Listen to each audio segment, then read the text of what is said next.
To begin, you'll make a slip knot on your hook. Place it on your hook, and like I said, we're only going to do 12 stitches here for brevity, but there's 18 stitches in the scarf, so be sure to check your pattern.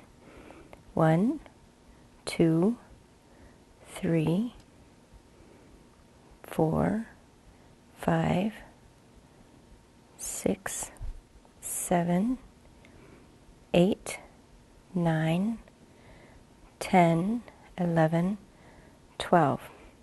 Now if you'll notice, what I'm doing here is I'm holding my hook like a bicycle handlebar. You want to hold it overhand. If you're a knitter, you already know how to hold your hook like this. But if you're a crocheter, try to hold your hook overhand. I know that some of you may hold your hook like this, but for Tunisian crochet, hold it overhand. Now, I'm turning the chain over. This is the front. I'm turning the chain over and I'm working into the back bar. Insert your hook and pull up a loop. Now you've got 2. Don't do anything with those 2 loops, just leave them there. Now insert your hook, pull up a loop, and that's 3. You're going to do that all the way across. 4, 5, 6, 7, 8, 9,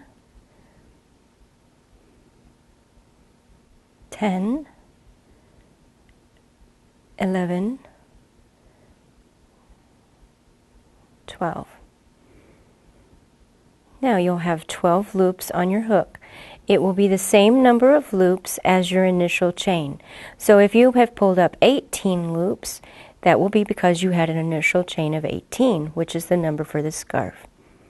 Now this is a typical closing. We're going to chain 1 at the beginning. That's just yarn over and pull through 1 loop. Now yarn over and pull through 2. Continue to pull through 2 all the way across.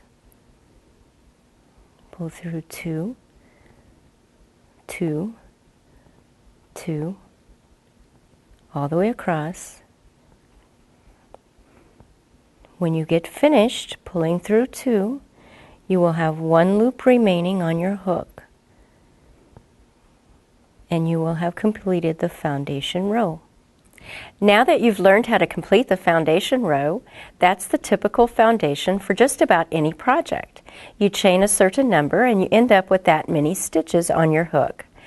Next, we'll be learning the first stitch that you'll need to know for the honeycomb scarf, the Tunisian simple stitch. Let's get started. Okay, for the Tunisian simple stitch, we're going to skip this first vertical bar. The hook has a loop on it, which constitutes the first stitch, so we just skip that one. Now we're going to insert the hook side to side motion under this front vertical bar. Yarn over, pull a loop through, let it remain on the hook. This is a side to side motion all the way across. Right to left for right-handers and left to right for left-handers. Yarn over, pull a loop through. It's just the front vertical bar. Very easy. Very easy side to side motion. As the loops fill on the hook, just allow them to spread apart. Don't try to keep them all bunched up under your hand. Spread them apart and allow your hand to relax over them. Now for this last loop, it looks a little different than the others. The reason why is because it's actually the chain 1 that you did in the closing. So you'll need to do something a little different. Insert your hook so that the 2 loops will stay on the outside there. Yarn over and pull a loop through. This will leave you a nice clean edge, and it's just a finishing technique. Now chain 1.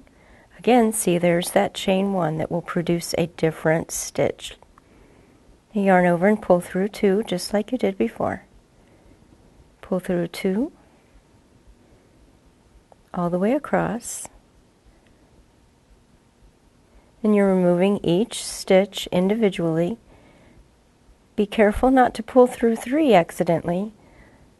It can be very easy to pull through 3, which would reduce your stitches. Pull through 2 until you're back to 1 loop on your hook.